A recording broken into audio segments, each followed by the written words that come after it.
പരിശുദ്ധ കുർബാനയെ പറ്റി അറിവില്ലാത്ത ഒരാള് അതിനെപ്പറ്റി ഒരു വിശദീകരണം ചോദിച്ചാൽ അപ്പൊ നമുക്ക് എങ്ങനെ എക്സ്പ്ലെയിൻ ചെയ്ത് കൊടുക്കാൻ പറ്റും? എനിക്ക് തോന്നുന്നു പരിശുദ്ധ കുർബാനയുടെ ആത്മീയ രഹസ്യങ്ങൾ പൂർണ്ണമായി മനസ്സിലാക്കത്തുകൊണ്ടായിരിക്കും പലപ്പോഴും നമുക്ക് എക്സ്പ്ലെയിൻ ചെയ്യാൻ പറ്റാതെ പോകുന്നു. ഇപ്പൊ ഞാനൊക്കെ എങ്ങനെയാന്ന് വെച്ചാൽ ഒന്നെങ്കിൽ ചെറുപ്പത്തിൽ പാരന്റ്സ് ഉന്തി തള്ളിവിടും, അങ്ങനെയാണ് ഒന്നെങ്കിൽ പൊക്കോണ്ടിരുന്നത്. അതും അല്ലെങ്കിൽ ഇപ്പൊ കാറ്റഗിസ് എന്തായാലും പോണമല്ലോ, പോയേ പറ്റും. അപ്പൊ അങ്ങനെ കുർബാന കൂടുന്നു. ശരിക്കും പറഞ്ഞാൽ എനിക്ക് തോന്നുന്നത് ചിലരൊക്കെയെങ്കിലും അച്ഛന്മാരുടെ ഒരു ഈശോയേക്കാൾ കൂടുതലായിട്ട് അച്ഛന്മാരോട് കൂടുതൽ അടുപ്പം കാണിച്ചുകൊണ്ട് പോകുന്നവരുണ്ടാവും. അല്ലെങ്കിൽ ഗുഡ് ബുക്സിൽ ഒരു മെമ്പർ ആവാനായിട്ട്, ഇടവക ജനങ്ങളുടെ ഗുഡ് ബുക്സിൽ ഒരു അംഗമാകാനായിട്ട്, അല്ലെങ്കിൽ എനിക്ക് തോന്നുന്നത് ചിലപ്പോഴൊക്കെ സോഷ്യലൈസേഷന്റെ ഭാഗമായിട്ട് പോകാറുണ്ട്. അതൊരു ശരിയായിട്ട് കാര്യം. കാരണം ഇപ്പം ഞാൻ തന്നെ ഇപ്പൊ പറഞ്ഞ പോലെ ഫ്രണ്ട്സിനെ കാണാൻ വേണ്ടി പോയിക്കൊണ്ടിരുന്നൊരു കാലം ഉണ്ടായിരുന്നു. അല്ലെങ്കിൽ ഇപ്പൊ എല്ലാവരെയും കാണാം, എല്ലാവരുമായിട്ട് സംസാരിക്കാം, അതിനുവേണ്ടി ഒരു ദിവസം അങ്ങനെ ഞായറാഴ്ചയെ കണ്ടുകൊണ്ടിരുന്ന ഒരു കാലം ഉണ്ടായിരുന്നു. പതിവ് ശീലത്തിന്റെ ഭാഗമായി കരുതുന്നവർ, അല്ലെങ്കിൽ കാര്യസാധ്യത്തിന് വേണ്ടി പോകുന്നവർ, അതുമല്ലെങ്കിൽ കുർബാനയുടെ കടം വീട്ടുവാനായിട്ട് പോകുന്നവർ, അല്ലെങ്കിൽ യേശുവിന്റെ സാന്നിധ്യം ഇല്ലാത്ത ഓൺലൈൻ കുർബാനയിൽ ഒതുങ്ങിക്കൂടുന്നവർ, ഇതൊക്കെ സംഭവിക്കുന്നത് എന്തുകൊണ്ടാണ്?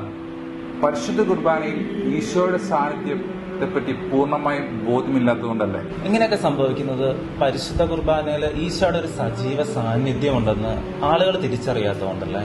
ശരിക്കും ഉദാഹരണത്തിനൊരു കോളേജ് വിദ്യാർത്ഥി അധ്യാപകനുമായിട്ട് നല്ലൊരു ബന്ധമുണ്ട് അതിന്റെ പേരിലോ, അല്ലെങ്കിൽ അറ്റൻഡൻസ് ഉള്ളതിന്റെ പേരിലോ വിദ്യാർത്ഥിക്ക് പരീക്ഷയിൽ നല്ലൊരു പെർഫോം ചെയ്യാൻ പറ്റണമെന്നില്ല.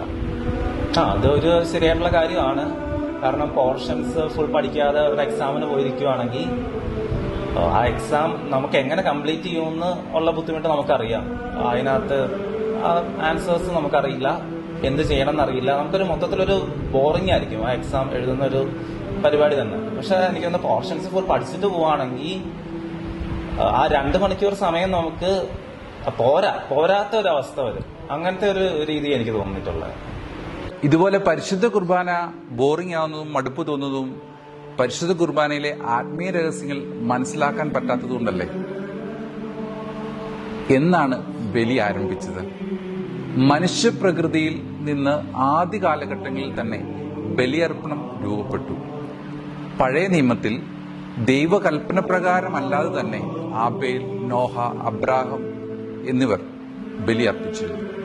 അവരുടെ അധ്വാനത്തിന്റെ ശ്രേഷ്ഠമായ പങ്കും ദൈവത്തിന് അർഹമായ ആരാധനയും ബഹുമാനവും സ്നേഹവും ബലിയിലൂടെ അർപ്പിച്ചു. ബലികളെല്ലാം അപൂർണമായിരുന്നു.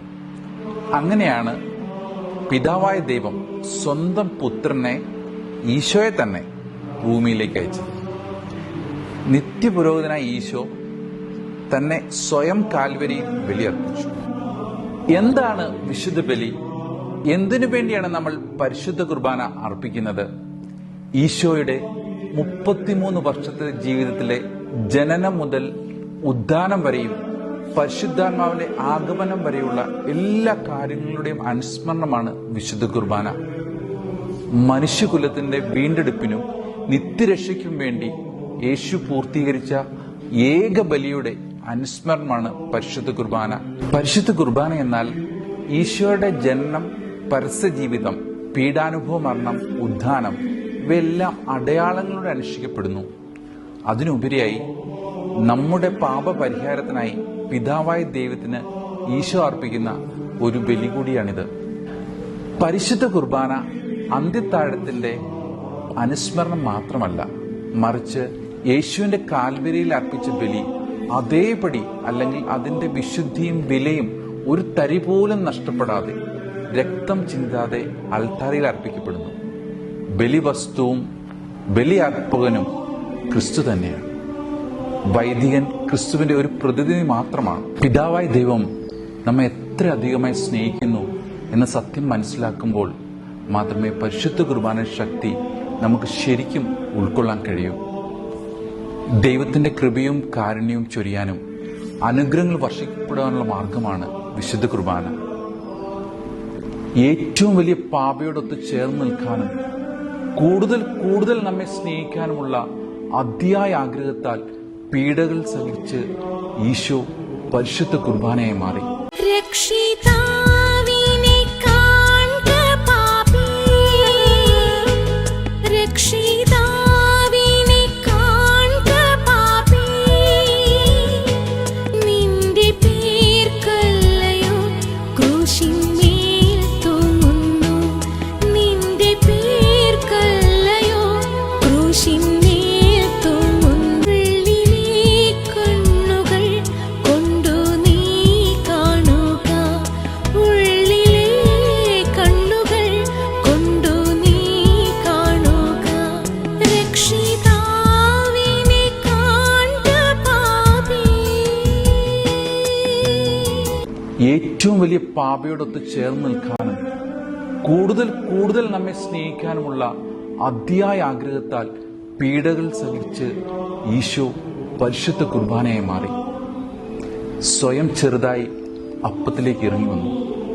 സ്വർഗത്തിൽ നിന്ന് 33 വർഷം പിതാവായ ദൈവത്തെ പിരിഞ്ഞ് ഭൂമിയിൽ ജീവിച്ചതും, കാൽവരിയിൽ മാരക മരണവേദന സഹിച്ചതും, തുപ്പലും പരിഹാസങ്ങളും ചാട്ടവാറടിയുടെ വേദന സഹിച്ചതും, നഗ്നനായി കുരിശിൽ ഏറ്റപ്പെട്ടതും, എല്ലാ പീഡനങ്ങളും ഏറ്റുവാങ്ങി മരണം വരിച്ചതും പരിശുദ്ധ കുർബാനയെ മാറാനായിരുന്നു.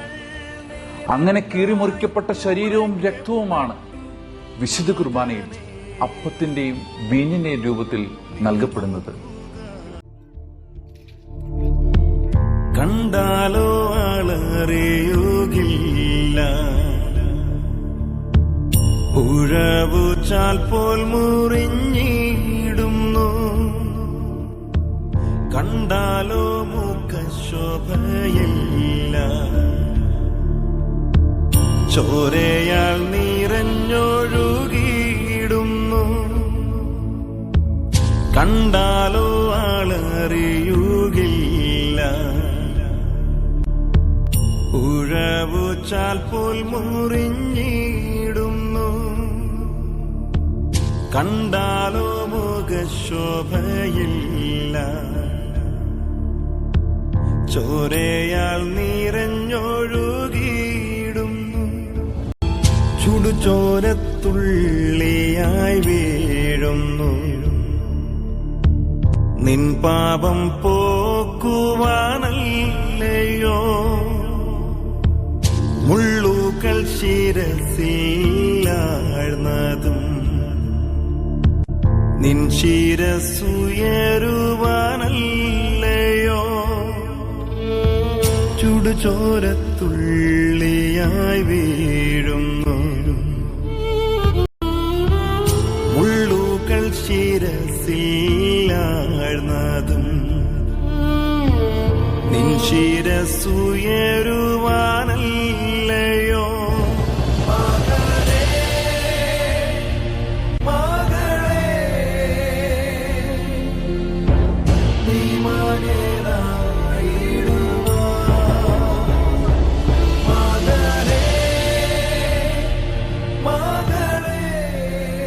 തുടർന്നുള്ള ഭാഗങ്ങളിൽ പരിശുദ്ധ കുർബാന നമുക്ക് എങ്ങനെ അനുഭവവേദ്യമാക്കാം എന്ന് നമുക്ക് നോക്കാം.